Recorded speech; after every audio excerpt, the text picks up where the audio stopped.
Night, the Stahlbaum house shone festive and bright. Twinkling candles lit up the tree as guests arrived for the Stahlbaum's party. Clara and Fritz both clapped to see treats of chocolate, candy canes, sugar mice, and sweets. The last to arrive was Herr Drosselmeyer, who offered his gifts for all to admire. Clara and Fritz chuckled and cheered as two life-size dolls suddenly appeared. Then Clara and Fritz watched entranced as the magical dolls whirled and danced.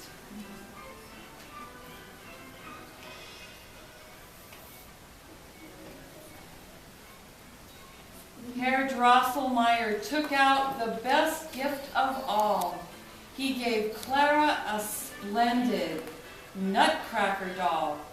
In his elegant uniform, he was a fine sight, and Clara's eyes opened wide with delight. But before Clara's thanks had even been spoken, Fritz grabbed the doll, and it was broken.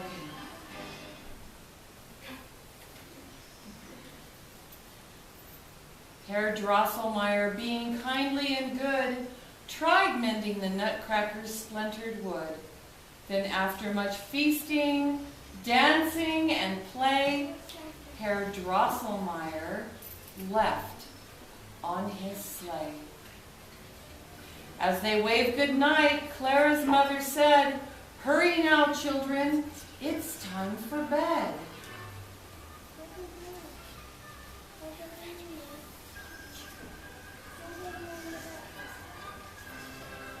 Later that night, as the silent house slept, Clara rose from her bed and down the stairs crept.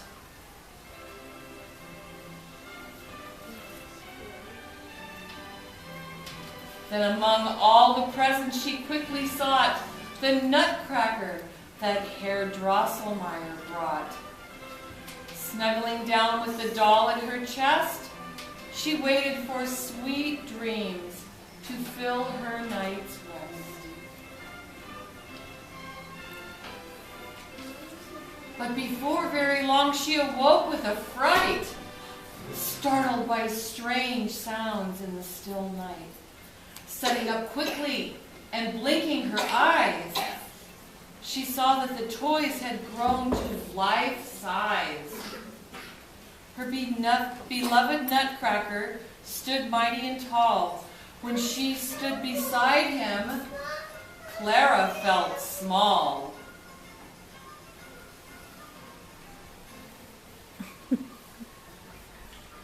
Behind him, 10 soldiers stood in a row, with their swords all shining and ready to go. Then a troop of gray mice marched into the room and started a battle by the light of the moon. The mighty mouse army, led by the Mouse King, bombarded the soldiers and looked set to win.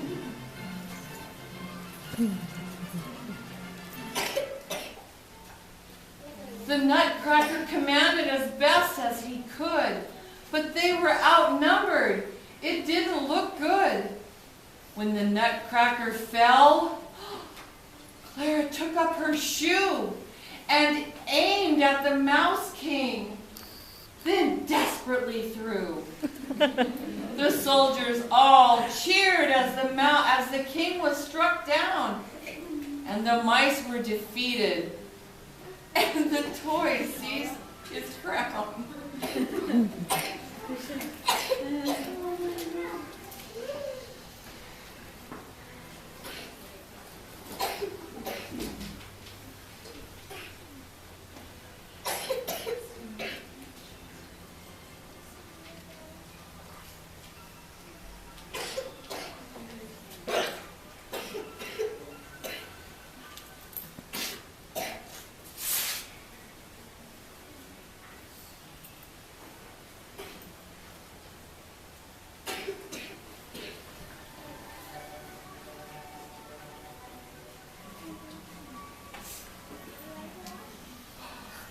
Clara looked into the Nutcracker's eyes, she was amazed and gasped with surprise. For during the battle, or perhaps even since, he had changed from a doll to a handsome young prince. Now the prince looked at Clara, bowed down and cried, "Come, my dear Clara, let's go outside." The prince led Clara to a magical sleigh that flew through the night to a land far away. There, beneath the stars twinkling bright, enchanted snowflakes danced through the night.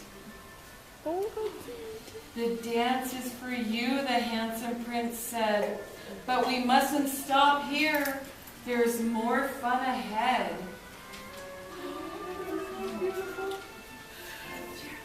They journeyed on to the kingdom of sweets, a land full of dancing and sugary treats, and the sugar plum fairy, so dainty and nice, danced especially for Clara on a stage of ice. Next came a dance from the sweets of the world, who made Clara dizzy as they twisted and twirled.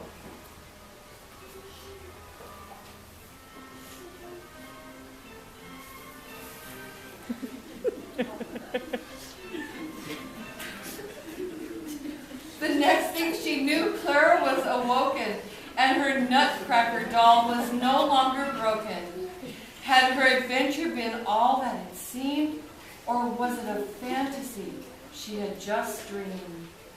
Clara's questions were soon chased away as Fritz wished her a Merry Christmas Day.